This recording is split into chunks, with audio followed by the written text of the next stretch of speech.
महाराज जनक का जन्म था एक रहस्य। बात त्रेता युग की है। राजा जनक निमि के पुत्र थे। उनका वास्तविक नाम सिरध्वज था। राजा जनक के अनुज कुशध्वज थे। त्रेता युग में राजा जनक को अध्यात्म तथा तत्व ज्ञान के विद्वान के रूप में भी जाना जाता था। जनक के पूर्वज निमि या विदेह के वंश का कुल नाम मानते हैं। यह सूर्यवंशी और इक्ष्वाकु के पुत्र निमि से निकली एक शाखा है। विदेह वंश के द्वितीय पुरुष मिथि जनक ने मिथिला नगरी की स्थापना की थी। यह बात त्रेता युग की है। एक बार राजा निमि ने तत्कालीन महान महर्षि वशिष्ठ को यज्ञ करने के लिए बुलाया, परंतु वशिष्ठ को देवराज इंद्र के यहाँ यज्ञ करने जाना था। इसलिए उन्होंने कहा सही समय पर वे इंद्र के यहाँ यज्ञ समाप्त करके यज्ञ के लिए आ जाएंगे। परंतु महाराज निमि ने उनकी प्रतीक्षा न करके ऋषि गौतम को यज्ञ करने के लिए बुला लिया। गौतम ऋषि ने विधि विधान से यज्ञ शुरू किया।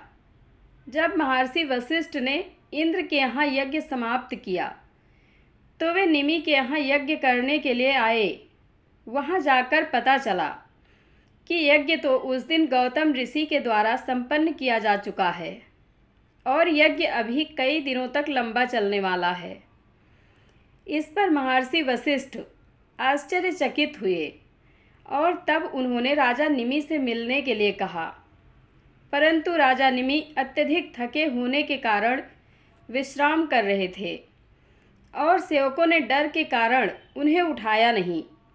काफ़ी इंतजार के बाद भी जब निमि नहीं आए तो महर्षि वशिष्ठ क्रोधित हो गए और उन्होंने महाराज निमि को श्राप देते हुए कहा कि तुमने मेरी अवहेलना की है, इसलिए तुम्हारा शरीर अचेत होकर भस्म हो जाएगा। श्राप के कारण महाराज निमि जाग गए और गुस्से में दौड़कर वशिष्ठ के पास आए। उन्होंने कहा कि उन्हें बिल्कुल भी भान नहीं था कि वशिष्ठ जी आए हैं, क्योंकि उन्हें किसी ने इस बारे में बताया ही नहीं। निमि बहुत ही धार्मिक, आध्यात्मिक और तेजस्वी महाराज थे।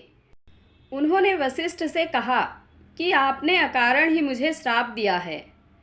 तब राजा निमि ने भी वशिष्ठ को श्राप दे दिया कि वे भी अचेतन हो जाएंगे। श्राप के असर से वशिष्ठ और निमि दोनों का ही शरीर अचेतन हो गया। तब भृगु ऋषि और उनके सहयोगी ऋषियों ने निमि के शरीर को सुरक्षा प्रदान की और उनके अधूरे रह गए यज्ञ को पूरा करने के लिए आहुति देने लगे। यज्ञ संपन्न होने के बाद भृगु ऋषि ने निमि की आत्मा से कहा कि अब उनका यज्ञ पूरा हो गया है और उनका शरीर भी सुरक्षित है। अब वे चाहें तो अपने शरीर में वापस आ जाएं और सामान्य जीवन व्यतीत करें। परंतु महाराज निमि ने उस शरीर में वापस जाने से इनकार कर दिया। इस पर ऋषियों ने कहा कि बताओ आपकी आत्मा का क्या किया जाए, उन्हें कहाँ स्थापित किया जाए। इस पर राजा निमि ने कहा कि वे सभी जीवों की आँखों में निवास करना चाहते हैं।